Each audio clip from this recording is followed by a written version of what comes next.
السلام علیکم ورحمۃ اللہ وبرکاتہ۔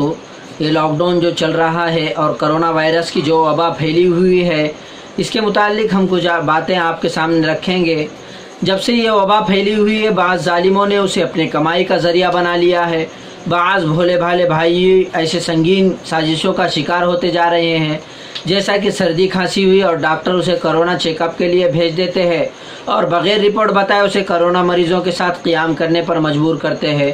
تو ایسی بیماری کے ماحول میں چند احتیاطی تدابیر اختیار کی جائے۔ سب سے پہلے تو خوب احتیاط کریں کہ کوئی بیماری آپ کو لاحق نہ ہو۔ اگر کوئی بیماری لگ جائے تو اسے دیسی علاج کے ذریعے دور کرنے کی کوشش کی جائے۔ اگر پھر بھی کنٹرول نہ ہو تو کسی دیانتدار ڈاکٹر کا رابطہ کیا جائے۔ ہرگز کسی غیر متعارف ڈاکٹر کے پاس نہ جائے جب تک کسی معتمد ڈاکٹر کا رابطہ اور مشورہ نہ ہو جائے۔ کوئی بھی چیک اپ نہ کرائے، بغیر تحقیق کے کوئی بھی انجیکشن نہ لگایا جائے، حتی الامکان انجیکشن سے پرہیز کرے۔ کوئی بھی دوائی دی جائے اس کا مطالعہ کر لے۔ طریقہ اس کا یہ ہے کہ گوگل پر آپ اس دوائی کا نام لکھیں گے تو اس کی پوری معلومات آپ کو فراہم کی جائیں گی۔ کسی دوائی کے متعلق شک ہونے پر کسی معتمد ڈاکٹر کا مشورہ کر لیں۔ اگرچہ گوگل کی پوری معلومات کا اعتبار نہیں کیا جاتا، لیکن آپ کے لیے معین ضرور ہوگی۔ جب آپ کے گھر کسی فرد کو کرونا پازیٹیو بتایا جاتا ہے تو فوراً رپورٹ کا مطالبہ کرے، اور جب تک رپورٹ نہیں بتایا جاتا رپورٹ دیکھنے کی پوری کوشش کرے۔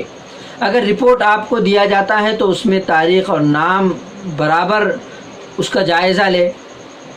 اگر آپ کو کوارنٹائن کیا جاتا ہے تو گھر والوں سے برابر رابطے میں رہیں، پوری اطلاع اپنے گھر والے کو دیتے رہیں۔ بہت اعتماد دلانے پر بھی کسی غیر معتمد ڈاکٹر پر کسی بھی علاج کے متعلق بھروسہ نہ کرے۔ کرونا میں دی جانے والی دوائی کا ریٹ متعلق جگہوں سے معلوم کر لے، اور یہ بھی معلوم کر لے کہ یہ دوائی اصلی ہے یا نقلی۔ بہت سے لوگ کاڑھا پینے کا متعلق مشورہ دیتے ہیں، لیکن اس کو بھی برابر جانچ لے۔ بہت سے لوگ بغیر حکمت پڑھے کاڑھا بنانے بیٹھ گئے ہیں۔ آپ کسی بڑی بیماری میں مبتلا نہ ہو جائے۔ معتمد حکیم کا بنایا ہوا کاڑھا پینے میں کوئی حرج نہیں، البتہ اس کو بھی کبھی کبھی پیے۔ دن میں 2-4 مرتبہ پینے سے آپ کی کڈنی وغیرہ متاثر ہو سکتی ہے۔